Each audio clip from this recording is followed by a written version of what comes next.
Juma alipofika Uswahilini, mwisho wa mtaa wa Mchikichini, alisimama mbele ya nyumba ya zamani iliyopakwa rangi nyeusi. Alikuwa amechoka kutafuta chumba cha kupanga. Bei ya nyumba hiyo ilikuwa ndogo kuliko zote, jambo lililomfanya ashangae.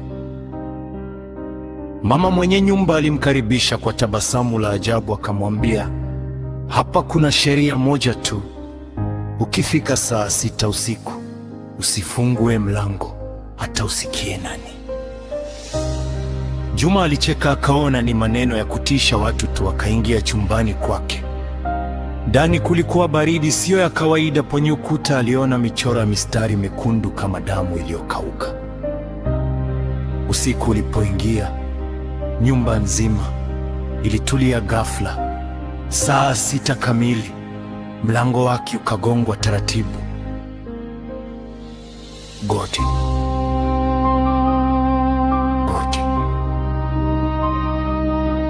goti, goti. Juma akakumbuka maneno ya mama mwenye nyumba, akajifunika shuka. Lakini sauti ya nje ikaanza kumwita kwa sauti ya mama yake aliyekufa miaka 2 iliyopita. Juma, mwanangu, nifungulie. Mwili wake ukatetemeka, macho akamtoka. Hakuna aliyepaswa kujua sauti hiyo. Mlango ukagongwa kwa nguvu zaidi, kisha chini ya ufa wa mlango, damu nyekundu ikaanza kuingia polepole ndani ya chumba chake. Juma akapiga kelele.